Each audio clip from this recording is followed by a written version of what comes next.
ፀሐይ በዚህ በኩል እየወጣች ከሆነ ልጆቻችንን ወዴት ማድረግ አለብን?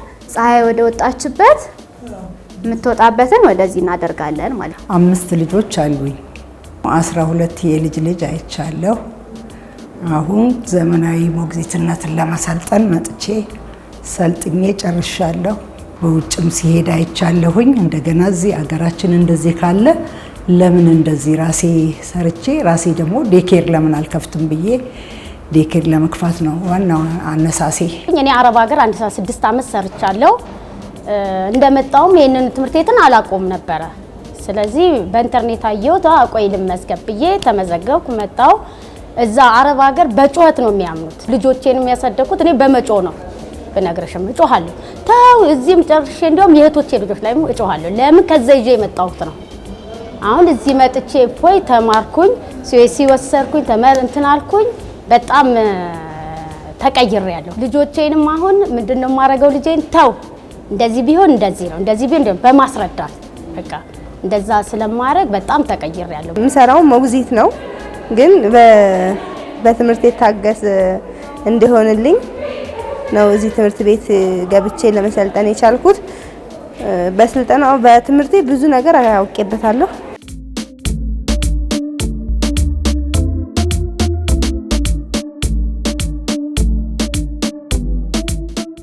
የሶስት ልጆች እናት ነኝ። ዋናው መነሻዬ ከራሴ ችግር በመነሳት ነው። የመጀመሪያ ልጄን ከዛሬ 13 ዓመት በፊት ስወልድ በስራ ላይ የነበርኩት። ስለዚህ ልክ ወልጄ የረፍት የእርግዝና ጊዜን የወሊድ ጊዜን ፍቃዴን ጨርሼ ወደ ስራ ስመለስ ለልጄ እንክብካቤ የምሰጥልኝ ሞግዚት ፈልግ ነበርና በጊዜው ብዙ ሰዎች ጋር ሄድኩኝ። ማግኘት አልቻልኩም። እንደምፈልገው ሰዎችም አመጣው ለማሰልጠን ሞከርኩኝ። ግን እንደምፈልገው አይነት ሙያ ያላት ወይንም አምኛት ምሰጣት ሰው አላገኘውም ነበርና ለኔ በጣም ከባድ ነበር። በጊዜውም ፊልድ ላይ መስራት ስለነበረብኝ በጣም ጭንቀት ውስጥ ስለነበርኩኝ በቃ ለምን ስራዬን አቆሜ ልጄን አላሳድግም በሚል ድንገተኛ በሆነ ውሳኔ ወስኜ እንግዲህ ማሳደግ ጀመርኩ ልጄ ማለት ነው። በዚህ ጊዜ ላይ ሳይ ግን ለካ የኔ ብቻ አልነበረም ችግሩ። የብዙ ሴቶች ልጅ ከወለዱ በኋላ ሁሉ ቀን የሚጨነቁበት ነገር ልጃቸውን አምነው የሚሰጡት ሰው ነበርና ያንን ሳይ በጣም ብዙ ሴቶች፣ ብዙ እናቶች፣ ኢቭን አሁን አባቶችም ብዙ ወላጆች ይጨነቃሉ።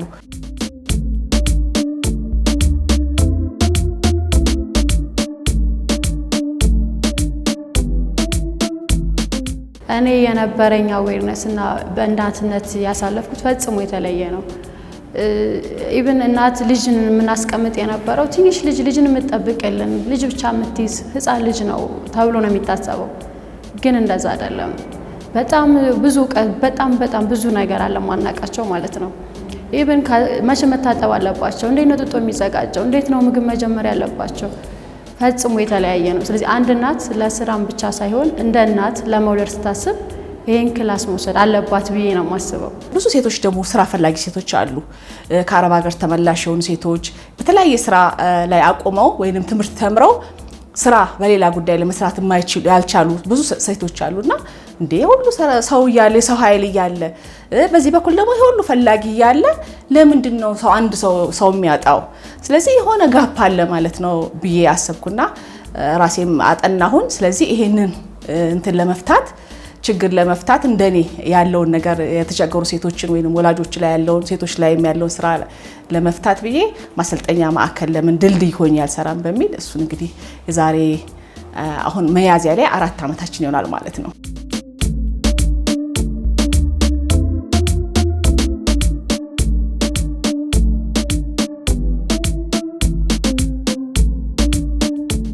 አሁን ሰርቲፋይድ ነኝ። እኔ ሞግዚትነት የሚባለው በጣም የወረደ ስራ ምናምን ነው። አሁን ዴኬር አለ መጥቶ ከተማረ ዴኬር መክፈት ይችላል ሰው። ብዙዎቹ ይመጣሉ ምንድነው ይማራሉ፣ እዚህ ስራ እድል አላቸው። ስራ የሌላቸው እናቶች ብዙ የተቀመጡ ዲግሪ ማስተርስ ይዘው የተቀመጡ ግን እዚህ መጥተው ተምረው ብዙ የስራ እድሎች ዴኬር የከፈቱ አሉ፣ ተቀጥረው የሚሰሩ አሉ። ብዙ የስራ እድልም ያለው ስራ ነው። ሰው እኔ ዴኬር ለመክፈት ነው አሁን ፕላን። እስካሁን አጫጭሩ ስልጠና አጠቃላዮች ወደ 2000 በላይ የሚሆኑ ሴቶች ሳሰልጥነን ወደ ስራ አሰማርተናል። ሳይንሳዊ በሆነ መንገድ ብዙ ነገሮችን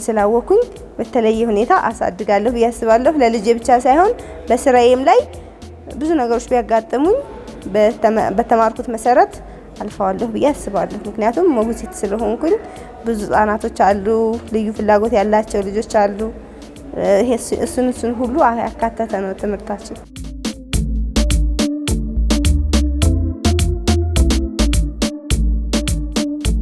ዘመናዊ ሞግዚትነትን ነው እኛ እዚህ ጋር የምናሰለጥነው።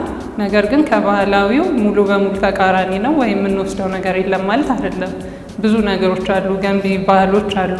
ልጆች ስናሳድግ በማህበረሰብ ደረጃ የመጣንበት ጥሩ ነገሮች አሉ። እነዛን ሙሉ በሙሉ እንተዋለን ሳይሆን የሚጎሉንን ነገሮች በተለይ ህጻናት ከፍ ያሉ ልጆች ከ13-18 ዓመት የሆኑ ልጆችንም ጭምር ሳይኮሎጂያቸው ምንድነው፣ ከወላጆች ጋር ያላቸው መግባባት ምንድነው መሆን ያለበት፣ ልጆቻችን ስናሳድግ ምንድነው ማድረግ ያለብን፣ እንዴት ነው የምንረዳቸው የሚለውን ጨምረን ለማስተማር ነው እንጂ ሙሉ በሙሉ ያንን እንተዋለን ማለት አይደለም። እንዴት ነው የምናጥበው? ከየት ነው የምንጀምረው? ከአንገት እንጀምራለን። ሁሉንም በስቴፑ እንሄዳለን ማለት ነው።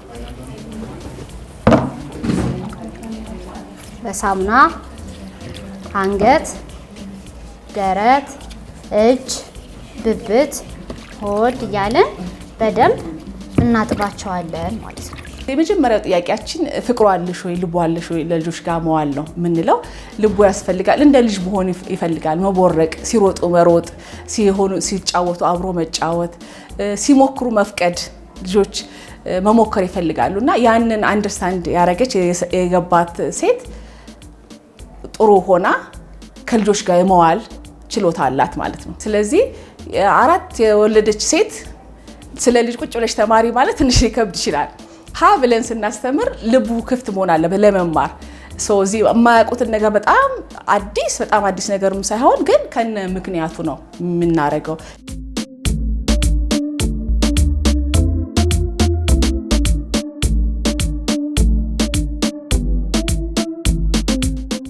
ከሳይንሱ ጋር አያይዘን ህጻናትን አስተዳደግ እንዴት መመገብ እንዳለብን፣ እንዴት ልጆችን መንከባከብ እንዳለብን፣ የመጀመሪያ ደረጃ እርዳታ እንዴት መስጠት እንዳለባቸው፣ ያ ማለት ለተለያዩ አደጋዎች ይጋለጣሉ። በቤት ውስጥም ሆነ በትምህርት ቤት ልጆች ብዙ አደጋ ሊያጋጥማቸው ይችላል። ስልጠናው የሚያካትተው መጀመሪያ እንደ ሞግዚትነት ሲሆን ስነ ምግባር ነው። አንዲት ሞግዚት ምን ስነ ምግባር ያስፈልጋታል? ሞግዚት ማለት ምን ማለት ነው? ኢቭን ከንጽህና አጠባበቋ አንድ ልጅ ቢወድቅ መቼ ምግብ መመገብ አለበት፣ መቼ ትጦ ኢቭን መቼ ነው መታጠብ ያለበት የሚለው ይሄ እትብቱ ሳይወድቅ ይታጠባለች። እሱን አሁን ሰው ካልተማረ አያውቅም እንደመጣ። በዚህ በትምህርቱ ግን ከ10 ቀን በኋላ ነው የሚታጠበው። ፀሐይ መሞቅ ያለበት እንዴት ነው? ባዝሊን እየተቀባ ነው በማህበረሰቡ አሁን ህፃን ልጅ ፀሐይ መሞቀው። በቃ ፈጽሞ የተለያየ ነው እዚህ ጋር ያለው። ልጁ ምን ሲሆን ነው መታጠብ የሚችለው? ቴርሞሜትሩ ለምን አስፈለገ? ሙቀቱን ለመለካት። ትክክለኛ ሙቀት መጠናቸው ስንት ነው? ከ36.5 እስከ 37.2 ሲሆኑ ማጠብ እንችላለን። ባህላዊ አስተዳደግ በጣም እኛ ስናሳድግ እንደዚህ የእቃም አይነት የጡጦው፣ የልብስ አለባበሱ፣ ዳይፐር፣ ዋይፐር ምናምን የለም በእኛ ጊዜ እና አሁን ሁሉ ነገር የተሟላ ነው በአሁኑ ሰዓት። እኛ እንደዛ በፍላኔል በመርፌ ቁልፍ እያስያዝን ነበር ያሳደግ ነው። እኛ ማሰልጠንም ነው ያሰለጠናቸው ደግሞ ስራ ላይም ማስቀጠር ነው ስራችን ማለት ነው። ስለዚህ ከተማሪዎቻችን ከሰልጣኞቻችን አንጻር ስናይ መጀመሪያ መሰረታዊ የሆነ ማንበብና መጻፍ ይፈልጋል። ስለዚህ ቢቻል ከ10ኛ ክፍልና ከዛ በላይ 10ኛ ክፍል በላይ ያሉ ልጆች 12ኛ ክፍል ጨርሰው የተለያዩ ውጤት ያልመጣላቸው ሊሆኑ ይችላሉ። ዩኒቨርሲቲ ዲግሪ የተማሩ ልጆች በተለያዩ ዲፓርትመንት ተምረው የጨረሱ ልጆች ፍላጎቱ ያላቸው ከልጆች ጋር መስራት ያላቸው እነሱ አሉ። እናቶች ዲግሪ ማስተርስም ኖራቸው የሆነ ጊዜ ብዙዎቻችን ቅድም እንዳልኩሽ እንደኔ አይነት ልጄን ላሳድግ ተብለን አንዳንድ ጊዜ ስራችን ለቀን ወጥና ልጆቻችን 3 ዓመት 4 ዓመት ወይ 5 ዓመት ሆኖላቸው ትምህርት ገብተው አሁን ደግሞ ልስራ ብሎ ሲወጣ ስራ እድል የማግኘት በጣም ከባድ ነው እና እንደዚህ አይነት እናቶች መጥተው ይሰለጥናሉ። ከዛ በኋላ ዴኬር መክፈት የሚፈልጉ እናቶች ይሰለጥናሉ። እውቀት ማግኘት የሚፈልጉ ብዙዎቻችን እኔ አልተማርኩ ሳልማር ነው እንትን ያልኩ ብዙዎቻችንም ተምሮ ልጅ ያሳደገ የለም እና ለራሳችሁ ማንኛውም ሴት እንደ ሴት ሊኖራት የሚገባ እውቀት ነው መታ ስልጠናውን ወስዳ በቃ በኮንፊደንስ ላይ ልጇን ማሳደግ የምትችልበት የሚሆነው። ሌላው በጣም ደስ የሚለኝ ስልጠናዎቻችን ደግሞ አዲስ ወላጆች ባልና ሚስት ሆነው ፕራክቲካል የሆነ እየተማሩ እሷ አጭር ናት ያለችው ግን ሁለቱም ምክንያቱም ብዙ ወንዶችም አያውቁም አይደለም ወንዶች ሴቶችም አያውቁም እውነት ነው ግን ወንዶችም ሆነው አብሮ እያጠቡ ዳይፐር እየቀየሩ ጡጦ እየሰሩ ፕራክቲካል የሆነ ስልጠና የሚወሰድበት አለና በሰልጣኞቻችን በኩል እነሱ ናቸው።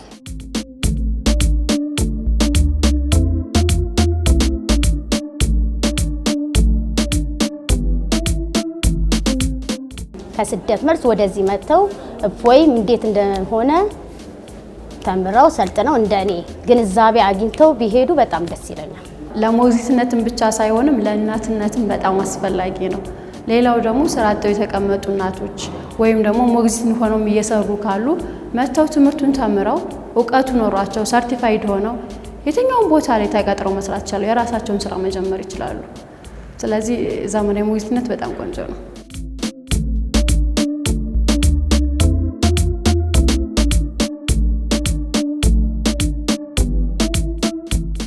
ፈተናዎች አሏቸው። ስልጠናው የሚቆየው አንድ ወር ከ15 ቀን ነው። እዚህ ቲዮሪውን እንደጨረሱ በዚህ አንድ ወር ከ15 ቀን ውስጥ ዲሞንስትሬሽን ወይም የተግባር ስልጠናዎች ደግሞ ያካሂዳሉ። ከዛ በኋላ ለ10 ቀናት ፕራክቲስ ይወጣሉ። እናቶች አሉ ከኛ ጋር የሚሰለጥኑ ወጣት እናቶች ሆነው ቀን ሰርተው እንደ ስራ ማታ ደግሞ ለልጆቻቸው መመለስ ያለባቸው ልጆች አሉ። እነሱ በጠዋት ላይ እንደ የቦታው ስራው ይለያያል። ሜቢ ከ1 ሰዓት ተኩል ጀምሮ እስከ 12 ሰዓት ባለው ሰዓት ላይ ሰርተው ተመልሰው ወደ ቤታቸው የሚሄዱበት ይሆናል። ሌላው ደግሞ አንዳንዱ የምንሰጠው ደግሞ አጫጭር ጊዜ ስልጠና ላይክ ኦን ዲማንድ የሆነ ሰው ስንፈልግ ሰርግ ቢኖርብን ለምሳሌ የግማሽ ቀን ወይ ቅዳሜ ከሰዓት በኋላ ወይ ቅዳሜና ለዊኬንድ ብንፈልግ ማታ የሚሰራልን ቢሆን ለ1 ቀን ለ2 ቀን ብለን የምንቀጥራቸውም አሉ ማለት ነው።